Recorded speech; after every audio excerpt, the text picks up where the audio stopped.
Pavlas now is in at quarterback. We said they've used 3 different quarterbacks this year. He is the thrower.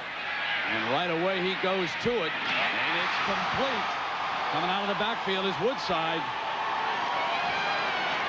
So Pavlas steps into the game and completes an 11-yarder to Woodside. Move from an injured ankle, and he expects another NFL tryout sometime in the upcoming year. Pavlas throws complete. Oliver breaks away. Smagala at the 35-yard line. It's a 33-yard play, and Pavlas lights a fire for the Aggies. How many times you've seen this in college football where the backup quarterback comes in and just emotionally lifts his team? This ball is a frozen rope by Pavlas. Good protection inside. Drills the ball to Oliver, who then made a nice little spin. Nate Spence missing. Finesse offense where they can throw the ball all over the field. And with that defense, that's a pretty tough combination. Thompson, the wide receiver to Pavlas' left. And Lewis, the left-handed option thrower, wants him. Touchdown, Aggies.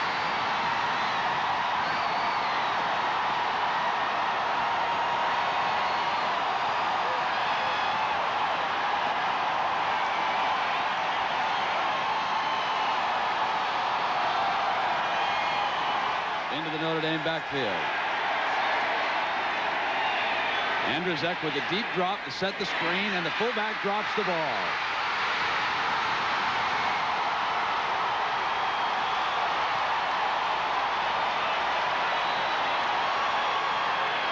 That should be A&M's ball. I'm not sure what the officials are taking so long to call. View of Banks fumble. He had control. Aggies ball in that situation. Now on 2nd and long. Pavlas back in the game. Hits Woodside. Inside goal. They show full house. Power for the touchdown. A&M leads as Larry Horton goes in.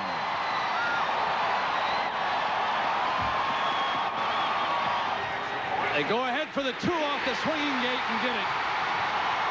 That was Wally Hartley carrying it in.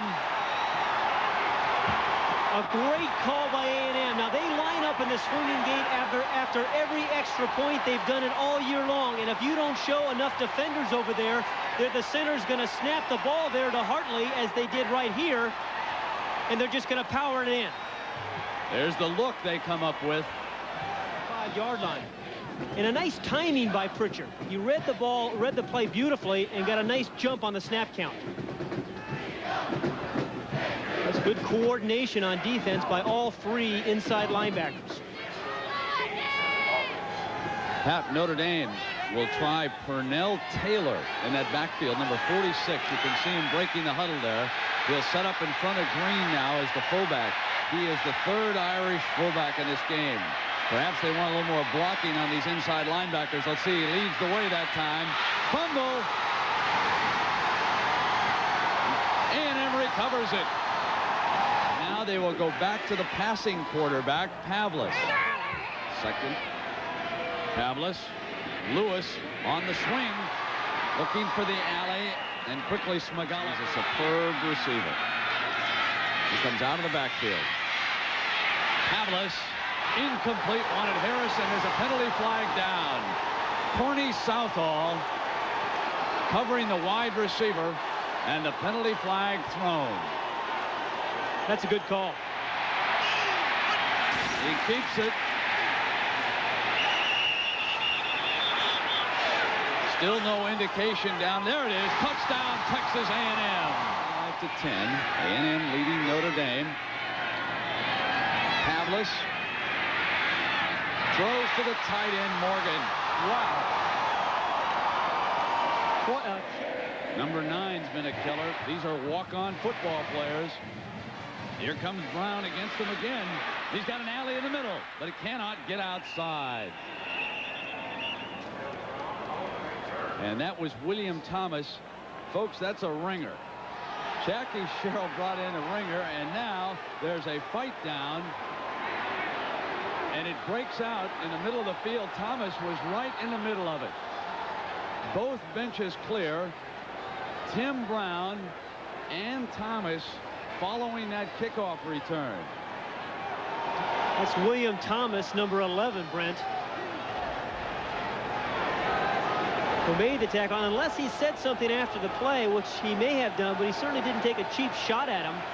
He might have said something, Pat. You're absolutely right. Might have said something. Still no reason to do that. They were sensational. All right, let's go downstairs to John Dockery. Doc? Thank you, Brent. Jackie, we knew you had a good defense, but we didn't think you had this much of a ground game.